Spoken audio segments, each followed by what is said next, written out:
Hello, Fiedelbogen here. To my fellow workers in the vineyard, worldwide, greetings. I was recently contacted by a representative from a major news network.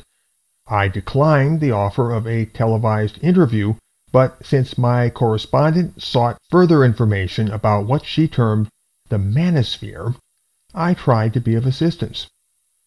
The following material, which I now share, is from an email which I sent for that purpose. And my email begins. Hello, name omitted.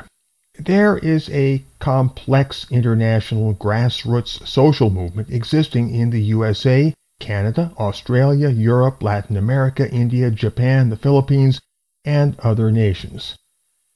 This movement is not easy to describe, and it is not really a movement at all, but a lot of different movements which more or less flow together.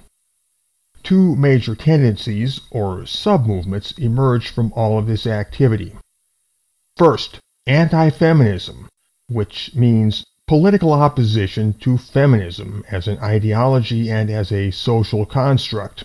At the core of anti-feminism is an effort to capture the cultural narrative and public discourse so as to control the actual meaning of the term feminism, which is presently controlled by followers of that ideology. The official feminist position is that anti-feminist equals anti-female, and feminists themselves have encouraged such a conflation in the public mind. I count myself part of the anti-feminist tendency, but to avoid the difficulties of the anti-feminist, anti-female conflation, I have adopted the term counter-feminist, which is not so easily branded. I mean, what could counter-female possibly mean? The anti- or counter-feminist position is that feminism is pernicious and largely fraudulent and populated by A. people who are corrupt and vicious, and B. people with good intentions who are the dupes of the first group. There is a spreading global network of thinkers and writers dedicated to deconstructing feminism as a cultural narrative and exposing the true face behind the mask, as it were. The amount of brain power invested in this enterprise is quite considerable. Next, the pro-male movement. This movement is dedicated not so much to tearing down feminism as to building up men and male solidarity on a global scale. The persistent theme is male human rights. The pro-male movement consists of scattered groups, individuals, political parties, and schools of thought which are now in the process of becoming more densely networked.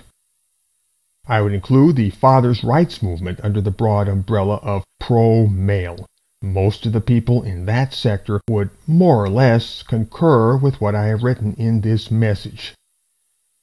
At present, the global hotspot for pro-male activity is India, where the movement has a membership of 100,000 and growing fast. There they have a sophisticated lobbying machine and strong boots-on-the-ground street presence.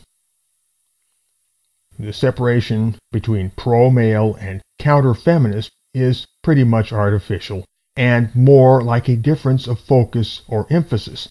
The broad consensus is that in order to help men, you must weaken feminism, but that helping men is also an excellent way to weaken feminism. So, the two things are part and parcel. The term manosphere, which you mentioned, is quaint and outdated.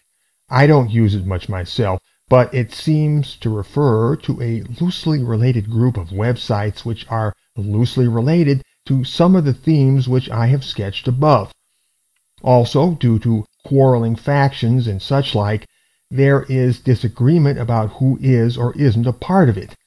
At any rate, things are now changing almost at light speed, and as the action shifts increasingly out of cyberspace and into real space, I reckon this word will go the way of the dinosaurs. One more thing. You may have heard about a group known as the PUAs, or Pickup Artists. Basically, they're a bunch of guys who like to talk about ways of seducing women. They have developed quite a presence in cyberspace and quite a following in general, and they make a lot of money selling DVDs, lessons, etc. Also, they like to hover in the vicinity of pro-male, counter-feminist communities in the hope that some of the aura will rub off and give them a look of gravitas. These fellows are generally not well regarded in the circles where I hang my hat. They are considered pests, like mosquitoes. Very well. What I have said here doesn't even scratch the surface of what is happening, but hopefully it has been of some help. If you would like to ask more focused questions, I am at your disposal. Regards, Fiedelbogen. And that ends my email. As I said, I declined to do a television interview. I am by nature a private person, and I really don't relish the idea of exposing my face to millions and turning myself into a public spectacle. Furthermore, although I realize the value of gaining press, I honestly feel it would be detrimental to my mission as I define it were I to go public in such a way. My own way is to operate largely behind the scenes. If I absolutely must put my face in front of the world, and if the benefits genuinely warrant my doing so, then I will do so. But I will cross that bridge when I get to it, and I've got a pretty good hunch that that bridge is still miles down the road. The primetime program I was invited to be on is quite well known. Almost anybody would know it right away if I named it. The content of this program is investigative journalism within a popular narrative. So it is hard to guess what they are planning, but we can be certain that the spin would be outside of our control.